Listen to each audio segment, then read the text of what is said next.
Olá, sejam todos muito bem-vindos. Eu sou Carla Albuquerque, ao lado de Beto Ribeiro, somos os diretores do canal Operação Policial. Na noite de hoje temos aqui os nossos queridos amigos e convidados, Dr. Christian, Dr. Carlos, e nós vamos tratar aqui de um caso bastante intrigante, né? O crime da mala. Aquele, né, o crime que assombrou, né, tantas pessoas. Eu, pelo menos quando era criança, na minha infância, eu não podia ver uma mala que a gente já pensava, né, o crime da mala. Uma mulher foi encontrada morta dentro de uma mala na região de Santos, dentro de um barco, de um navio que estava a caminho da França. E para a gente começar, eu vou passar a bola aqui para o nosso amigo Christian, para ele explicar para a gente um pouquinho que crime é esse. Olha, esse é um crime que já foi tão falado, tão repetido, e realmente caiu no imaginário popular. O Museu do Crime da Polícia Civil aqui em São Paulo, né, tem ali uma réplica da mala, com corpo, claro, uma réplica, no museu, como um dos grandes crimes. Mas se nós começarmos a analisar, a estudar o crime, a gente vai ver uma desorganização, não é um crime de um serial killer, não sei se é de um psicopata. A gente vai trabalhar um pouquinho sobre o perfil dele hoje aqui, eu e o Carlos. Então, é um crime que demonstrava ser algo, mas que talvez seja ali uma série de equívocos, de maus entendidos, de péssimas decisões e de um comportamento impulsivo de alguém que não queria ser, na verdade, desmascarado. E aí, Carlos, quando a gente pensa, né, nesse crime, o Giuseppe, um italiano, casado com a Maria Fé. Ela grávida já de 6 meses, que era do conhecimento dele. Não é possível que ele não soubesse que a esposa estava grávida, né? Ela já devia, inclusive, ter uma barriga ali com uma certa predominância e tudo mais. O que me choca um pouco é a frieza dele, né? Porque ele vai e mata ela porque, a princípio, ela estaria indo desmascará-lo para a mãe dele. Como é que se enxerga as atitudes dele? Esse crime emblemático, né, como o Christian falou, que povoou o imaginário e povoou o imaginário do século, da década, é muito interessante que tiveram outros crimes que seguiram essa trama de matar, esquartejar, colocar na mala, e ao mesmo tempo acontecem da mesma forma, né? É um fio que é puxado e a partir desse fio vem todo um novelo por trás disso. Esse rapaz, ele era completamente um mentiroso, um sedutor, um trambiqueiro, tanto é que a família dela, na Argentina, fez de tudo, inclusive uma irmã fez de tudo para não se casar com ele, porque de alguma forma tinha notado que tinha alguma coisa ali que não era legal. Estava estranha, Estava né? estranho, a moça estava muito envolvida, se conheceram numa viagem de navio voltando de férias da Itália, então eles eram da mesma cidade, nunca tinham se conhecido, então eles se envolveram. E o mais interessante dessa história, que o crime foi desvendado, pegaram ele em 24 horas, tem 3 pontos que me chamam a atenção. Primeiro, quando a mala é descoberta no porto, não é? Uhum. E que chega no cais e tem aquela multidão, ele aparece numa foto. Tem uma foto dele olhando pro fotógrafo que está fotografando no meio da multidão. Então ele tem um requinte de estar ali e olha para a câmera e se deixa fotografar. Isso é muito emblemático. O segundo ponto é em 1928, eles terem descoberto isso em 24 horas, é incrível. A partir, novamente, da análise da mala. A mala contou a história. Mais do que qualquer outra pessoa, a mala contou a história. E o terceiro ponto, que é muito interessante, para a época é que foi quando a polícia de Santos passa o caso para a polícia de São Paulo e eles soltam na imprensa, criando aquele furor, né? Sim. E foi a partir desse trazer a mídia da época que o dono da loja de mala reconhece, não, essa mala foi vendida aqui. Então são 3 pontos que... A corda também reconhece. A corda, ele reconhece porque... Então, a partir desses pontos, em 24 horas o crime se resolve. E o cara, que poderia ter passado por um 7-1, né? Se torna um assassino emblemático aí na história dos crimes. E é muito interessante aqui, vou voltar aqui para vocês dois, aí vou pedir para o Christian começar, porque o que me chama a atenção é ele ir até Santos, ele sai da região da Luz, vai até Santos, a gente sabe que é uma distância que não é pequena, para embarcar esse corpo num navio que ia para a França. Ele se deu um trabalho ali enorme. Não era mais fácil, então, se ele queria sumir com o corpo dela, porque essa era a intenção dele, ele não tinha intenção de ser pego, ele tinha intenção de esconder o crime. Ou, enfim, colocar dentro de um ônibus, ou dentro de um vagão de um trem, a gente tinha trem naquela época. E o navio, para mim, eu não consigo entender a história do navio. Porque, ao mesmo tempo, né, falou assim, não, então vou dar um destino nobre, porque é a minha mulher, né, então ela vai para Bordeaux, né, ou que ele queria realmente que aquele corpo fosse para muito longe, para tirar qualquer, né, ponta solta que ligasse a ele. O navio, Carla, demonstra exatamente o que a maioria dos criminosos fazem. É a zona de conforto. Imagina que ele é um cara que ele não é brasileiro. Ele chega aqui, ele chega por onde? Por um navio. Qual é o ambiente que ele está há muito tempo, sempre em locomoção? Navio. O Porto de Santos é onde ele chegou. Se você vê o trajeto, na época era de trem, imagina, você saía de trem da Luz e descia de trem para Santos e vice-versa. Era o que ele conhecia. Então ele vai seguindo um caminho comportamental de cena de crime, que era a zona de conforto dele, era o que ele conhecia. Ele não morava num bairro com 30 amigos. Tinha só o primo que ele queria dar um golpe, ainda ele não conhecia ninguém. E as pessoas que ele conhecia, ele não tinha a possibilidade, o vínculo de pedir ajuda para assumir com o corpo. Ou seja, a zona de conforto dele era dentro da casa e o raciocínio dele ali, no modo inconsciente também, onde ele tinha segurança? O navio. Então, não é por acaso que ele decide isso. Então, era o que ele conhecia, ele era um estrangeiro no país estrangeiro, com uma esposa estrangeira que estava grávida. Ele estava aqui no centro de São Paulo, inclusive, ele compra a mala aqui na Avenida São João, né, na famosa Avenida São João aqui em São Paulo, é lá que ele compra a mala. Então, ele começa a cometer uma série de erros. E os erros dele, ele tenta consertar, entre aspas, naturalmente consertar, de forma a seguir o caminho inverso. Ele quer mandá-la para de onde eles vieram de um navio. Então, talvez essa decisão de Bordeaux, de mandar para a França, não seja efetivamente uma decisão consciente trabalhada. Era o que tinha naquele dia. Talvez, estou no campo da axiologia agora, não dá para saber, até porque ele já faleceu também. Então ele segue essa narrativa.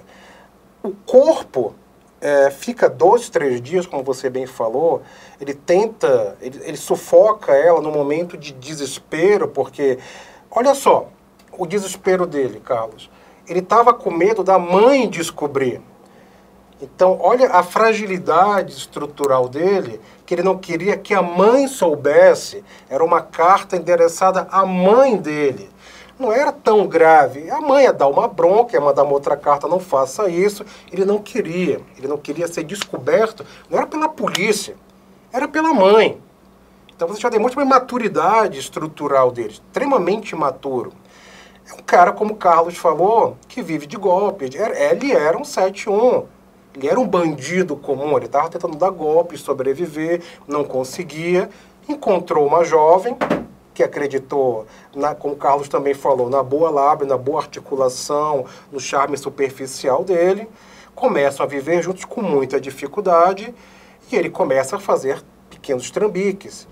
Mas, repito, me chama a atenção, a carta não era para um juiz, para a polícia, para um delegado na época, era para a mãe dele.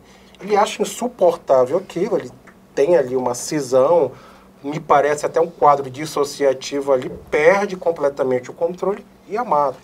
Mas eu acho que essa história da carta ser para a mãe, na verdade, até pelo que você falou, Carla, eu acho que poderia ser para qualquer uma carta. Eu acho que o símbolo que está por trás da carta é ruir uma personalidade construída, seja para a família, seja para o sócio, ou seja até inclusive para a esposa. Sim, uma máscara. Uma máscara que rui. Mas deixa eu te fazer uma pergunta, que aí ele levantou um dado aqui que é bem interessante. A gente não sabe se ele teria a mesma atitude se ela talvez estivesse escrevendo a carta para a mãe dela. Mas era a mãe dele. Aí, vocês aqui que são psicólogos, tem aí um laço ali, né? Tem uma coisa, eu não posso ser descoberto pela minha mãe, a minha mãe não pode Porque descobrir. tinha encrenca também, me perdoa, Carlos, tinha encrenca também que ele estava pedindo parte da herança. É isso que eu ia falar. E se a mãe descobre que ele está com trambique, talvez Exatamente. Cortasse, ele não recebesse nunca. Exatamente. Pode ser um motivador. Pode ser também um outro motivador. A carta, para a mãe ter esse motivo da mãe estar fornecendo um dinheiro para ele e ele não querer perder essa oportunidade de forma alguma. Mas também não tem aquela imagem do filho perfeito? Também. A minha mulher Claro. não pode me desmascarar para minha mãe? Claro. Tem aquela máxima, né, das mães italianas, das mamas, sim, né? Sim, e tem a máscara dele, né? Assim, eu acho que ele articulava isso. Ele tinha, parece que ele tinha uma máscara, inclusive, para com ela, com a Maria Féa, ele tinha uma máscara para com a família dela, ele deveria ter uma máscara para o primo que era sócio, ele tinha uma máscara com o senhorio ali do aluguel, ele tinha uma habilidade da mentira, da manipulação, então ele não quis perder essa oportunidade, ainda mais que a mãe ia fornecer um dinheiro para ele. Então, acho que ele se viu acuado, né? E aquilo que eu sempre falo, tem que se tomar muito cuidado em acuar um psicopata ou uma personalidade que nem seja um psicopata, mas uma personalidade limiar, né? Você tem que tomar cuidado, porque ele avança. Ele avança de alguma forma. Então, a melhor forma é pegar pelas bordas. E ela foi no ponto fraco dele, a carta para a mãe. E aí, antes da gente continuar, eu vou só pedir para o Gabriel soltar o mapa para as pessoas entenderem, né? Porque tem muita gente que não é de São Paulo, então às vezes não sabe onde é essa região de São Paulo. Enfim, tem outras pessoas que nos acompanham que são de outros países. Solta o mapa para que a gente possa voltar e explicar para eles. Olha, aqui está o mapa do Brasil, ali a gente vai ter a região portuária, que é a região de Santos, né? O Porto de Santos.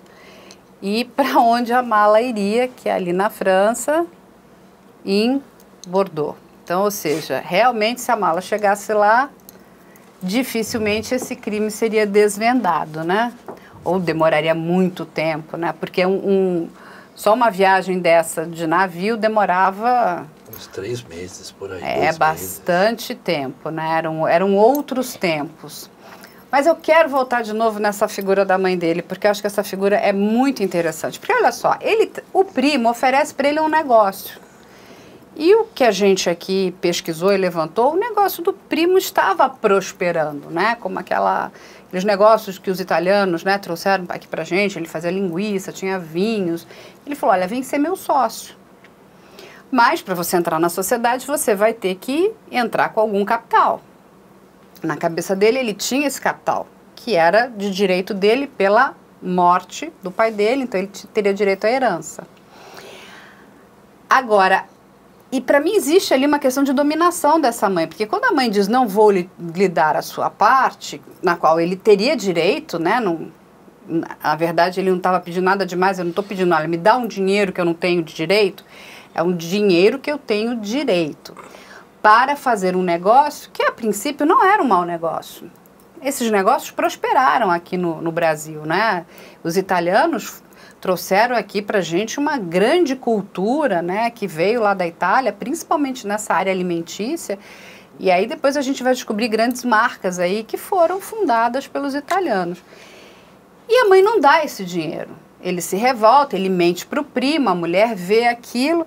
Então ele, de novo, ele tem duas coisas. Uma é a mãe que não quer dar o que ele tem de direito, porque ele teria o direito àquele dinheiro, e a mulher aqui indo desmascará-lo para a mãe. Então, tem uma... Eu não estou aqui defendendo o que ele fez, porque eu acho que o que ele fez é horroroso. Mas não tem uma... Apesar dele ser um golpista, uma pessoa ali, um mentiroso aqui, acolá, mas a única mentira que a gente tem, relatos dessa mentira dele, é em relação a essa transação que ele queria fazer com o primo, que na verdade ele disse para o primo que ele tinha o dinheiro que ele não tinha. Essa figura dessa mãe teria influenciado nesse surto? Eu não sei como são as leis de herança na Itália naquela época, se a mãe teria um pátrio poder sobre o montante e ele precisasse dessa autorização ou não. Aqui a gente sabe que hoje em dia é um pouco diferente. Mas, sem dúvida, a gente sabe pela psicologia que toda mãe de uma figura com esse perfil, como a dele, sempre é uma mãe muito ou dominadora, ou narcisista, ou muito permissiva, né? Então tem alguma coisa aí que em 1928 se desconhecia, né? E também, o que você acha? Essa relação com a mãe dele e a relação com o feminino, porque a encrenca era com a mãe e a encrenca com a mulher. As duas causaram grande frustração. E quase que a irmã da mulher, quando fez de tudo para ele não se casar. Então ele esbarrava numa figura feminina que talvez fosse uma figura mais esperta, mais sensível a esse perfil dele, que os homens passavam desapercebido, mas dá para levantar isso. A gente poderia pensar ali no complexo materno, a gente poderia, porque esse complexo materno iria determinar, inclusive, como ele ia lidar com outras figuras femininas na vida dele. E ele lida assim, enquanto ele consegue o que ele quer, tá tudo bem. Mas na hora que essa figura feminina frustra ele teve duas grandes frustrações. A negativa da mãe. Então, por que essa mãe negou? Será que já não havia ali um histórico dele de trambiques, de dinheiro, etc.? Será que a mãe já não vinha bancando a vinda dele para cá? Ele não trabalhava. Ele não trabalhava. Né? Então, quem não devia ser fácil também, em qualquer época, não é fácil sobreviver. Né? Como é que ele alugava, como é que ele pagava, como é que ele comia, como é que ele se vestia. Como é que ele ia fazer férias lá e voltava. Isso, ele ia para a Europa e voltava. Então, tudo isso, havia uma demanda financeira muito grande. Então, será que não era a mãe que já também ali se cansou? Enfim, tem os detalhes que a gente não vai saber nunca, até pelo tempo que ocorreu esse crime. E tem a figura feminina da esposa, também frustrando ele, tentando... É a coisa do simbólico de as duas se unirem contra ele. Ele não suporta isso. Então, ele age de uma maneira completamente impulsiva. Na minha opinião, não me parece um crime premeditado. Não, ali foi um crime de impulso. O corpo ficar ali demonstra que ele não sabia o que ele poderia ou deveria fazer. Ele não estava no país dele, ele não tinha uma zona de conforto. Como muitos criminosos, a gente fala em vários programas aqui, eles buscam a zona de conforto para deixar o corpo, para atrair a vítima. Não era o caso dele. O que ele faz? Ele compra esse baú, tenta colocá-la lá dentro, e ele não corta as pernas com indício de tortura. Era para caber. Era para caber. E foram só as pernas. É que foi com uma navalha. Você cortar um corpo com uma navalha é uma coisa que deve ser muito complicada. E era o que ele tinha ali. Então ele não planejou. Ele tentou e cortou com a navalha. Era o que ele tinha em mãos. né, e colocou o corpo ali. Quebrou o pescoço dela para encaixar. Para caber, exatamente. Então ali não tem uma premeditação, tem uma desorganização. Ele vai para a Estação da Luz, ele fica quase uma madrugada sentado ali em cima para embarcar com o caixão, já diz, é um caixão. É um baú, é uma mala caixão. É uma mala caixão funerária.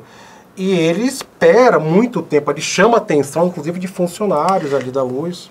Tem a história do... Bom, ainda antes, a história de essa impulsividade de esganar. Esganar uma pessoa não é uma coisa assim, plá, né? Requer uma força descontrolada e você vai percebendo a pessoa se alterando na sua frente, não é? A pessoa vai, não é uma coisa simples, não é um karatê, é uma esganadura. A esganadura ela tem não fica muito claro se ele esgana ou se ele sufoca ela. Eu acho que depois quando ele é interrogado, ele diz que ele sufocou ela com um travesseiro, é isso? Que é mais fácil. Que parece ser mais fácil do que a esganadura. A esganadura é violenta, porque a pessoa se debate e é uma morte que demora mais. O travesseiro, o sufocamento para o travesseiro, que se fosse o caso, ele pode esperar a pessoa estar adormecida. Então ele vai ter uma ação mais fácil, né? Que é uma outra coisa muito louca, porque se eles tivessem... Vamos imaginar aqui, vamos voltar em 1928, eles estão lá discutindo, estão brigando. Ele teria que derrubá-la na cama para daí sufocá-la com o travesseiro, correto? Eles estavam gritando há horas, eles estavam brigando, os senhorios eram os responsáveis, eu acho que era uma pensão que eles estavam, ouviram, né, eles estavam brigando há muito tempo, que exatamente a briga começa quando ele descobre a carta e começa a briga até se silenciar. Então, inclusive, a investigação na época achou muito estranho o posicionamento dos senhorios, berra, silencia, ninguém faz nada. E depois ela some. Aí ele chega, ela foi embora e ninguém denuncia isso. Enfim, não nos cabe julgar aqui, apenas analisar e observar algumas contradições, eventos e a dinâmica do caso. Mas não me parece muito crível a questão do travesseiro, me parece mais crível a esganadura. A esganadura, até porque o que acontece? Depois ele quebra o pescoço dela para caber na mala, ela está com o pescoço torcido, assim. Então você não tem exatamente como saber, né? Se foi sufocada, esganada. Eu não sei se ele chegou a dar algum golpe na navalha. Parece ter uma proeminência da língua também, que é uma característica da esganadura. Me parece, não sei se o laudo do médico legista na época, da perícia na época, constata algo nesse sentido. Agora, uma coisa que eu acho que foi fantástica, fabulosa naquela época, a gente está falando de 1928, né? Eles não tinham a tecnologia que nós temos hoje, né? Era tudo muito mais difícil, muito mais complicado, e a polícia desvenda o crime de forma muito rápida, muito inteligente e muito astuta. A gente tem crimes hoje, a gente está em 2021, que não tem solução. Mas olha o que era o comprometimento daquelas pessoas com a solução do crime. Fala um pouquinho sobre isso, Christian.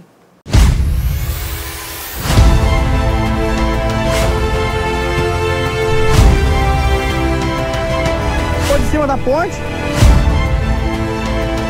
Você está sendo filmado.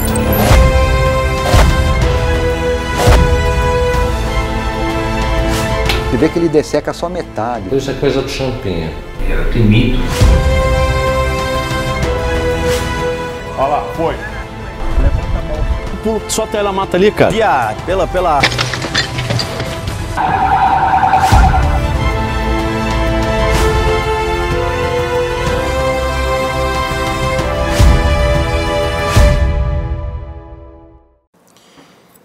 Mas tem um detalhe. O crime vai encaixotado. E essa mala, esse baú, foi comprado em algum local. Foi despachado no navio. Alguém despachou. Alguém pagou para despachar. Ele paga ali dois romenos para embarcarem para ele. Então ele vai na desorganização dele, como o Carlos falou, até na foto ele aparece. Ele aparece na foto, ele leva uma mala fedida que é a mala fedida que tem mosca em cima, ele fica todo arrumadinho, ele dá pinta, né? Ele tá completamente desorganizado, ele tá indo impulsivamente, quer se livrar daquilo, buscando a zona de conforto dele. O que a polícia fez? A partir da mala, do caixão propriamente dito, eles seguiram o caminho inverso e chegaram nele. Eles chegaram até a loja, exatamente na loja, né, onde ele comprou, aqui na Avenida São João. Mas para mim o fantástico foi ter soltado para a mídia e todo mundo ter tomado conhecimento, e com esse parco, o recurso que eles tinham, todo mundo acompanhou chocado, a ponto do dono da loja reconhecer que aquele baú, aquela mala foi comprada ali junto com a corda. Mas imagina, e ali começou peça-chave, porque no baú tinha a marca então me lembra muito aquele crime da Magda Roncati, que ele também coloca ela na mala, e ele esquece de ver que a mala suíça dela tinha uma etiqueta interna que não era uma etiqueta externa. E foi por essa...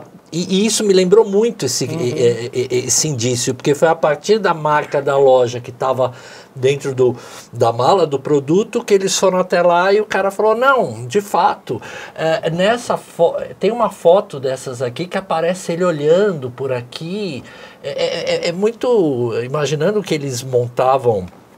Não era uma foto instantânea, né? Essas fotos eram tiradas com tripé e coisa e tal, que a gente sabe.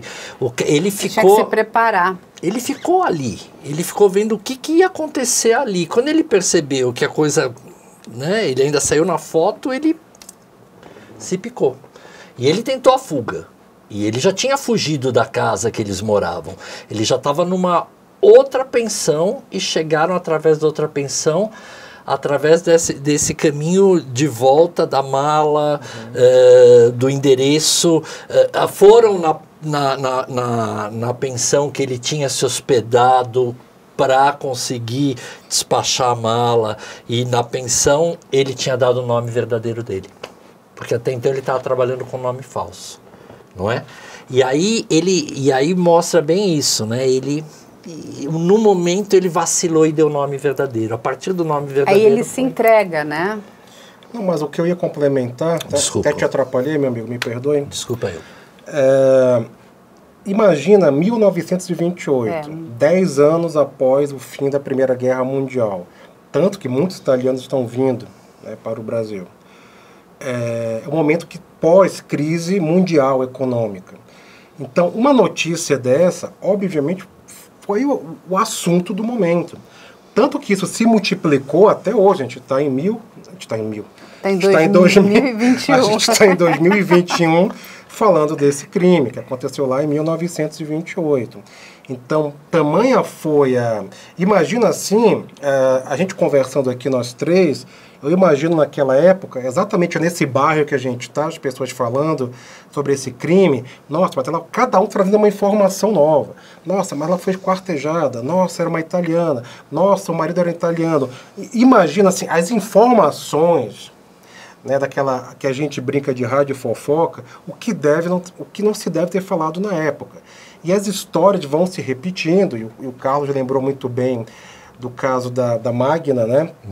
Da Magda, perdão, que foi inclusive aqui em São Paulo também, aqui na Cantareira, ali na represa do Cantareira, né, que ela foi encontrada. Então, e muitos casos, mas com características muito diferentes dessa. Então, essa era o momento sócio-histórico que a gente vivia, era a mídia, o Facebook, a internet da época, eram essas fotos. Então, e era quem conhecia quem, não, mas eu soube disso. Então, isso virou quase uma lenda urbana. Virou. E o fato de ser um casal italiano, né? Não, porque ela perdura até hoje, Perdura até hoje. Eu lembro, eu garota, na década de 80, aquilo me chocava. Você falava, nossa, o crime da mala era uma coisa assim assustadora, né? Então, e exatamente o que as fake news. A mulher foi toda esquartejada, ela não foi esquartejada. Ele só queria dar um jeito de colocá-la ali para se livrar do corpo. Mas tem um dado interessante, a gente está falando de 1928, e na década de 20 nós tínhamos um outro grande criminoso, que vocês devem conhecer, que é o Febrônio, índio do Brasil. Febrônio, índio do Brasil. Assim, foi uma década onde essas figuras, aquilo amedrontava a sociedade. O Meneghetti, né? O ladrão Meneghetti, que assaltava as casas ricas da Paulista e aqui do bairro, do Higienópolis, o Meneghetti era um italiano também que era um gato. Ele andava pelos telhados, ele entrava, ele roubava. E eu me lembro que minha avó falava, nossa, não deixa a janela aberta que vem um tipo Meneghetti e entra. E antes disso ainda, que é o crime da Rua do Arvoredo, da antiga Rua do Arvoredo, lá em Porto Alegre, no Rio Grande do Sul, que é um crime anterior ao Jack Stripador. É anterior a 1888. É verdade. E é um crime que envolve o imperador, que envolve prisão perpétua, que envolve a figura enigmática do grande Darwin, e que se manifesta em relação a esse crime, a dinâmica do crime, o que se fazia ali. Ou seja, é um crime muito mais emblemático do que o próprio Jack Stripador, que estoura como uma lenda urbana mundialmente também. Nós temos isso no Brasil, né, no século XIX, fora outras coisas do período da escravidão, de crimes bárbaros, né, que muitos psicopatas agiram naquela época também. Enfim, e infelizmente se repetem esses crimes, se repetem.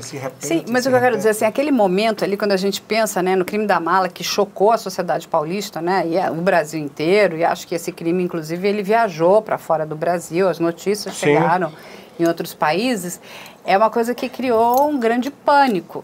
Só que a gente já vinha de um pânico anterior, que era a história do Febrônio. A minha pergunta para vocês, como é que é uma sociedade que é completamente diferente da nossa sociedade hoje, conviver com esses crimes? Não era uma coisa fácil. Ah, não. Tinha uma exigência muito grande das autoridades para o esclarecimento desses crimes também, não tinha? Eles são um casal estrangeiro, né? Então acho que isso falava muito para o perfil dos paulistanos que estavam aqui. Isso mexia muito, porque aquela ideia de que os italianos estariam num momento melhor, tinham vindo para a imigração para dar uma clareada no nosso país, que tinha muito essa ideia, né?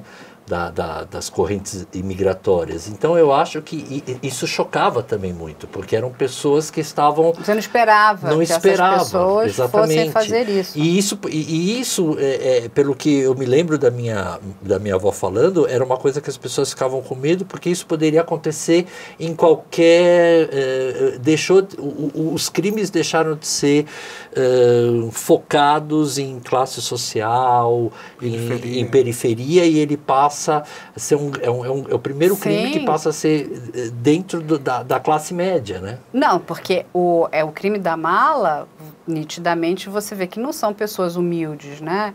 Mas quando eu trago o Febrônio de novo, ele aplica golpes também na classe média, né? Eles passam por médico, eles passam por dentista, ele era extremamente envolvente. Então você vinha, né, de crimes que eram bastante pesados, né? Aí você chega nesse crime. Isso deve ter criado uma dinâmica na vida daquela sociedade assustadora, né? As pessoas ficam apavoradas. Uma mulher grávida. Porque você não espera, na tua cabeça, tudo isso que a gente está analisando hoje, friamente, as pessoas já ficam imaginando o seguinte: existem outros homens para cometerem crimes da mala, né? Você não fica imaginando que aquilo foi um fato isolado de um casal que entrou num desentendimento e ele cria uma sucessão de erros ali. Porque possivelmente eu acho que ele não desejava matá-la. Ou você acha que ele desejava matá-la? Meu entendimento que não. Foi um erro de cálculo. Uma impulsividade, um medo infantilóide da mãe descobrir. Tem uma encrenca com a mãe, tem um complexo materno envolvido, no meu entendimento, mas eu não acredito que ele era um psicopata serial killer. Quando a gente pensa, né, no Giuseppe Pistone, o que a gente traz de lição para os dias de hoje, né, de aprendizado, Christian? essas pessoas que estão nos assistindo aqui? Pensa na questão da criminologia, né? A criminologia perpassa o entendimento do indivíduo que viola regras, que quebra normas, que não tolera frustração, que não tem autodeterminação para lidar com a vida. E vão lidar de forma violenta, impulsiva, disfuncional e criminosa. Então, a opção do crime nunca deve ser uma opção. Se eu posso ter 1000 alternativas e uma é o crime, essa uma não pode ser considerada. Mas, infelizmente, na época que vivemos, nós ainda temos um dos países mais violentos do mundo, com o maior número de crimes sexuais no mundo. A gente só empata com a África do Sul e com a Índia, com um número absurdo de feminicídio, tráfico de drogas, violência doméstica, violência contra a criança, perpassa 150 mil casos por ano de violência contra a criança, inclusive violência sexual. Então, as sociedades vivem o seu momento. Repito, naquela época era pós-guerra, a gente já vivia um momento de extrema brutalidade internacional. A gente sabe que períodos pós-guerra há uma calmaria. Aliás, estava entre duas guerras, porque em 1939 começou a Segunda Guerra Mundial. Isso, a gente vai entrar na Segunda Guerra. Então, o que eu entendo que a grande lição é você saber trabalhar com a frustração. Às vezes a frustração é absurda. Às vezes a vida vem, te sacode, te tira tudo. Mas você tem que se manter firme e seguir em frente. Essa é uma percepção que eu tenho. Não sei você, Carlos.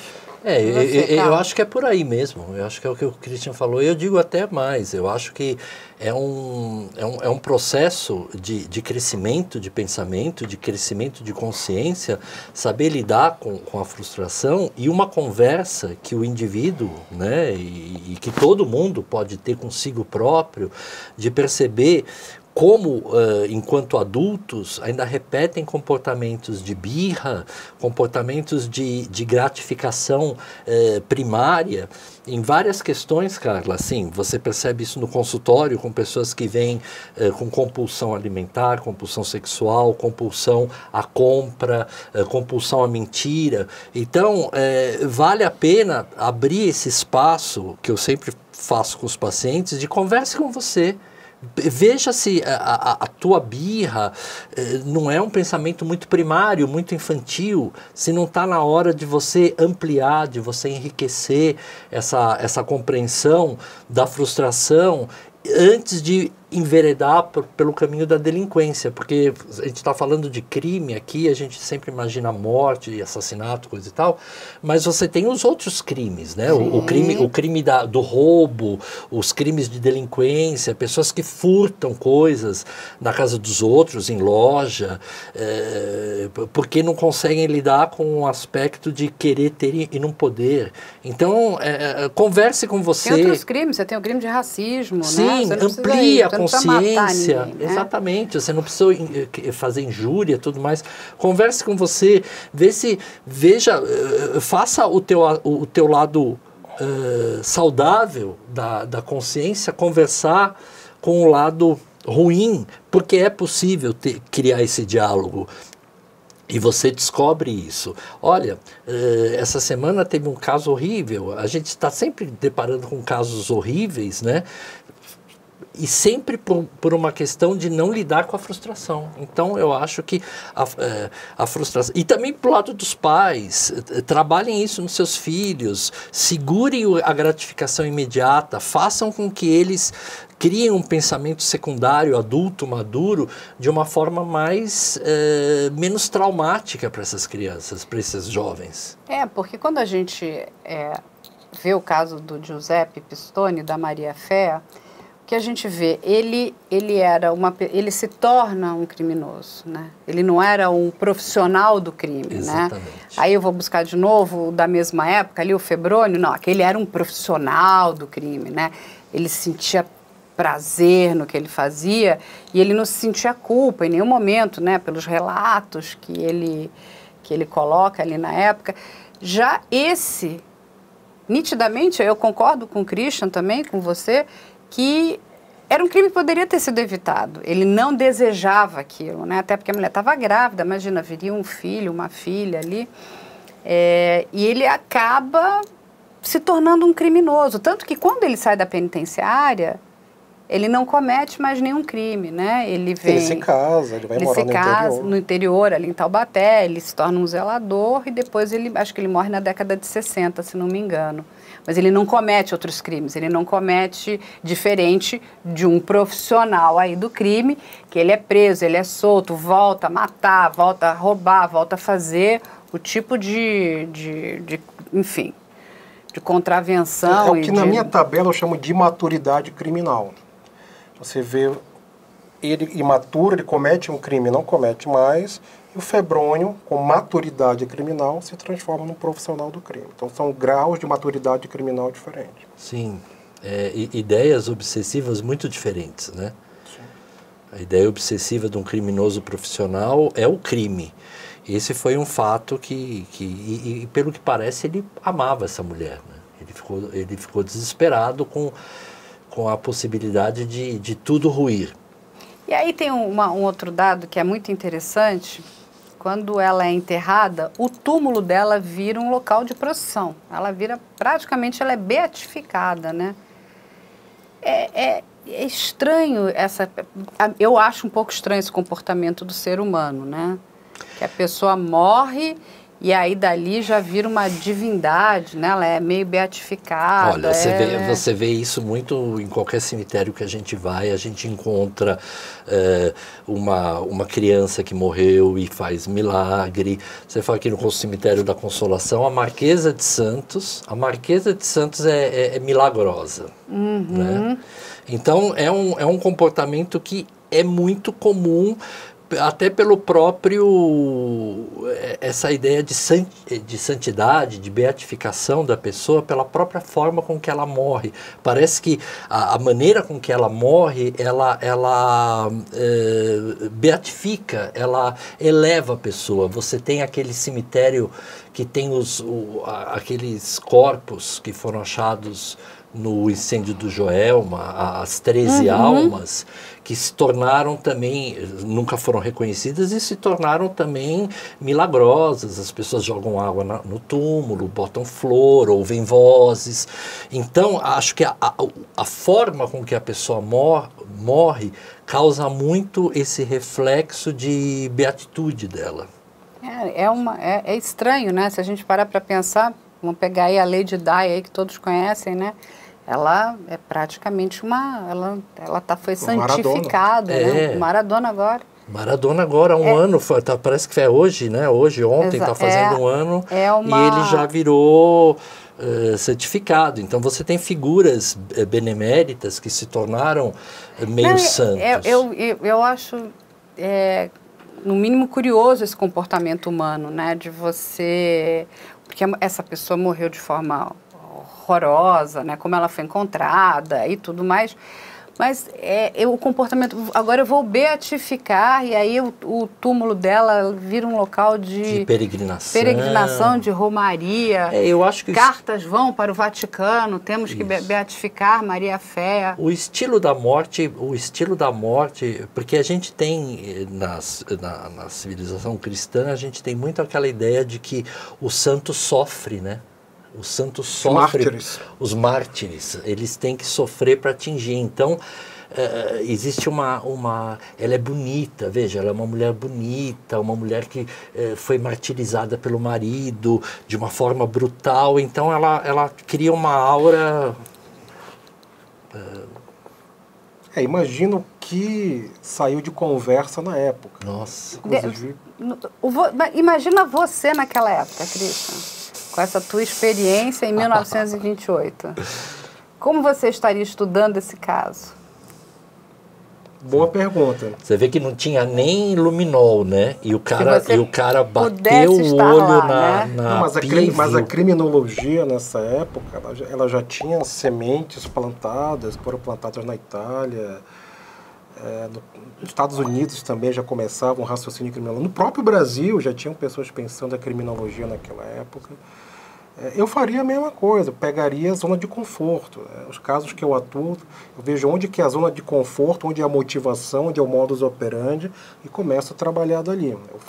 A gente ainda não tinha o termo psicopata nessa época, né? Existia o termo inferioridade psicopática, mania sem delírio, mas a palavra psicopata, o Cleck traz numa obra-prima chamada Máscara da Sanidade, mas a pessoa que vai, realmente o pesquisador internacional, que vai configurar e criar uma escala de segurança para um diagnóstico é o Robert Hare, que é um psicólogo canadense, que é uma das maiores autoridades, ainda está vivo, é a maior autoridade em pesquisas em psicopatas, junto hoje com o Adrian Way, outros grandes pesquisadores. Tem muita gente boa no mundo pesquisando sobre psicopatas, há muitas perguntas ainda, não há todas as respostas necessárias ainda, mas hoje sabemos muito mais o que é um psicopata do que sabíamos na década de 20. Mas você acha que nessa época, 1928, a psicopatia ela tinha um relevo em termos de saúde mental como tem hoje?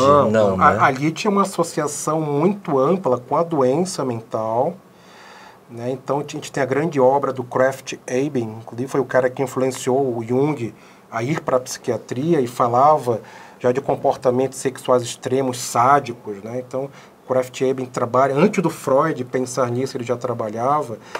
Você vê ali o Lombroso tentando entender a questão da configuração do início da criminologia com a frenologia, que nem o Lombroso que traz a frenologia, ele já traz isso emprestado de outros autores. Então, a gente vê o Darwin entendendo as emoções, entendendo a evolução, o próprio Freud chegando, o Jung começando a carreira dele ali, já especificando o termo de esquizofrenia, né? Na Suíça. Então a gente tem um momento assim de tanta riqueza científica, mas ao mesmo tempo nós temos ainda o impacto emocional com essa sombra, que é o crime, e esse tipo de criminoso que é o psicopata, que é o homem que age, é a mulher, o indivíduo que age, entre aspas, de forma animalesca, porque aquilo que melhor caracteriza o humano, que é a empatia e a percepção de se colocar no lugar do outro, esse indivíduo não tem. E não se sabia naquela época o porquê não tinha. E que condição era essa. Então... Parece ter uma coisa muito também de sociedade, né? A sociedade tinha outros valores ainda. Eu acho que a sociedade ela começa a ir nesse sentido mais... psicopata, condutopata, depois da guerra, né? Você tem o grande evento do fascismo que escancara isso da Segunda Guerra, e parece que a sociedade vai seguindo essa vertente, porque doença mental e sociedade você não dissocia, né? A sociopatia aparece nos anos 60, pós Segunda Guerra Mundial. Os estudos, né? Os estudos. O Hitler ele já era tratado... Aliás, assim, o perfilamento criminal, o criminal profiling, já foi feito na própria Segunda Guerra Mundial, onde profissionais disseram, ele vai se matar. Né? Já fizeram análise do perfil psicológico do Hitler, afirmando que ele iria se matar. Então... A psicologia, dali da Segunda Guerra, surgem os testes psicológicos. Então, concordo com o Carlos. Há uma questão sociológica, antropológica, de entender quem são esses indivíduos, mas a resposta, talvez a resposta mais objetiva, imediata, era de associar, como muito se acontece hoje também, com a doença mental. É criminoso, é doente mental. Isso não é uma verdade. Sim. Alguns doentes mentais cometem crimes. E graças a Deus, né, esse estigma ele foi sendo desmontado, porque é um absurdo Porque o estigma, me perdoa te interromper, Carla, mas só para fechar esse raciocínio, imagina que a pessoa que tem um quadro de transtorno mental já sofre por isso e ainda a sociedade diz, você é um criminoso. É um absurdo. Isso porque criminosos são doentes mentais. Isso não é verdade. Não, e apesar do termo, né, do psicopata, o estudo sobre a psicopatia, ela datar, né, de pouco tempo para cá, Os psicopatas sempre existiram, sempre, né? Desde que existe sim, vida claro, na Terra. Você tem ideias do Império Romano aí e tudo mais, mas eu acho que tem uma vertente epidemiológica também. Eu não consigo dissociar. Eu acho que com a evolução da sociedade você começa a ter uma epidemiologia de casos mais frequentes, mais... Uma prevalência. Uma prevalência, exatamente. Uma prevalência epidemiológica. Mas eu acho que isso também tem a ver o seguinte, que hoje nós temos muitos dados, né? Quando a gente vai estudar história, a gente tem os dados que nos foram disponibilizados, não é? Tem muita coisa que se perdeu ou que nunca foi retratada. Hoje tudo é retratado, né? Com o advento, inclusive, da mídia social, é fácil, né? Você sabe tudo, você consegue mapear, inclusive, todas as pessoas. Você imagina, enfim, há séculos atrás, você não tinha isso. Então, você tinha informação que eles entendiam que ela tinha que ser passada para frente. E muita coisa não foi relatada. Então, a gente não tem nem como fazer um estudo mais profundo, né, sobre isso. Mas eu acredito que quando a gente vai estudar, né, por exemplo, quando a gente pega a própria Inquisição, o que é aquilo? Que chegou no Brasil, a Inquisição. Sim, a base da tortura, né? Como é assim. E você sentiu o seguinte, existia um determinado prazer, porque você, né, queimar uma pessoa viva, gente, aquilo o instrumental de tortura do Santo Ofício era absurdo. É absurdo, né? Os instrumentos que eles usavam, como eles chegaram à conclusão daqueles martírios, daquela tortura, é absurdo. É uma mente completamente perturbada, insana. E a grande maioria das vítimas do século XIV eram mulheres. Sim. Claro, até por questões de transtornos psiquiátricos que já passavam, né? Então, uma linha sempre muito tênue entre... Imagina uma mulher tendo depressão pós-parto. Pois é, uma bruxa. Uma mulher histérica, uma mulher esquizofrênica, uma linha sempre muito tênue entre a bruxa e a santa, né? Era sempre uma linha muito tênue naquela mulher que era considerada bruxa e aquela mulher que era considerada santa e foi canonizada e que hoje é venerada. Gente, e o poder, né, que aquelas pessoas tinham, né? Quando você pega ali o rei Felipe da França, que a história da Sexta-feira 13, que eu acho que ela é maravilhosa, porque ele nada mais faz do que queimar, né, os cavaleiros templários. É o dia que matam o Exatamente, líder. Então é o seguinte, vira a famosa Sexta-feira 13, que as pessoas não sabem, Sexta-feira 13, nada mais é do que um fato histórico. E olha o que essa pessoa faz, né? Eu não sou psicólogo, não tenho nenhuma ferramenta, mas eu diria que aquele homem era um psicopata, porque para montar fazer aquela tamanha perversão, aquilo é de uma perversão horrorosa. E tinha uma questão de encenação também, né, Carla? Não era uma coisa também pra fechada. Dar um recado. Ela estava mandando um recado e tinha uma encenação e tinha uma forma das pessoas se converterem ainda mais ao culto, entendeu? Então, os autos de fé em Portugal, em Lisboa, eram encenações em praça pública que eles iam fazer e era um motivo que... E assim, você vê a sociedade como um tanto, porque você também pegava a tua filha e vamos ver lá queimar a bruxa? Vambora. Vamos ver lá queimar o judeu? Vambora. Vamos lá ver queimar o marrano? Vambora. Ia toda a família com os filhos e ficavam ali assistindo as decapitações, os tempos de Henrique VIII. Coliseu Romano faziam isso. Coliseu Romano fazia isso. A gente veio da barbárie mesmo, né? Veio da barbárie. Mas é a nossa natureza, o meu entendimento é da nossa natureza. Me permita, Carla, no meu livro, Se o Mal Tivesse o Nome, eu trabalho exatamente tentando não explicar, mas conversar um pouquinho com o leitor sobre a evolução do psicopata, da onde vem o psicopata. E eu na minha conversa ali com o leitor, eu aponto isso, né, que o psicopata, então imagina na guerra, quem tem que ir para frente? É o psicopata, ele vai. Quem na Inquisição, como o Carlos colocou, quem é que vai queimar? Quem é que vai acender o fogo? Quem vai amarrar? Quem vai flagelar?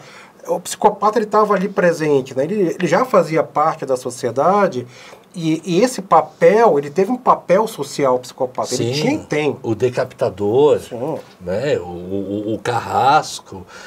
Quem ia ser o carrasco? E o carrasco tinha aquela coisa de estar encapuzado para não ser reconhecido e pedir perdão para a vítima. Tinha um rito ali. Né? Não, tem umas coisas de Henrique VIII, né?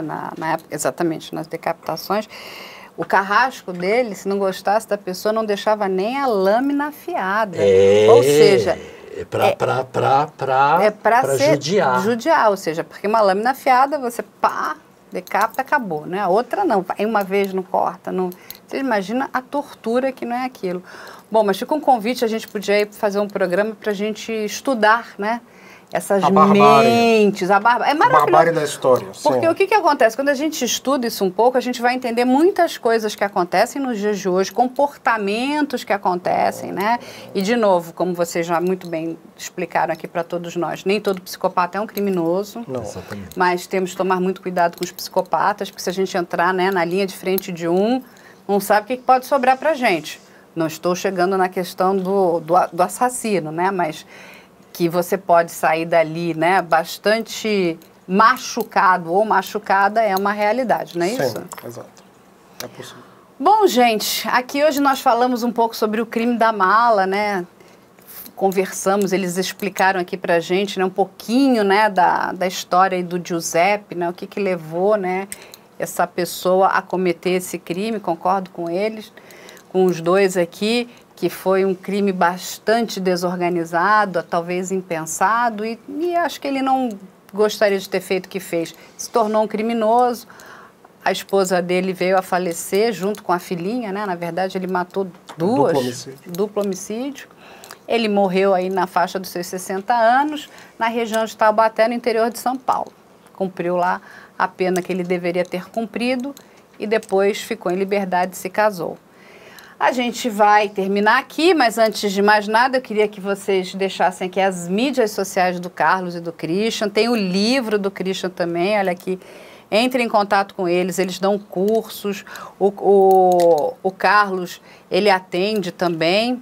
O Carlos não dá curso, só quem dá curso é o Christian. Dou sim. Dá curso também? Eu fui fazer um curso agora lá em tá dando curso também? Muito bem. Ótimo, então, Carlos também está dando curso. Legal. Que coisa boa. Vão ter aí eles presencialmente. Ninguém aguenta mais a pandemia. Não, a aula online também não dá mais. Tá todo mundo vacinado. Vamos todos se revacinar, porque acho que é importante. Vamos lutar aí pela vida, né? Vamos combater aí o nosso inimigo, o vírus, né? Vacina é do bem. É muito importante. Então, a gente agradece vocês e esperamos vocês na próxima quinta-feira. Terminamos aqui hoje com o crime da mala.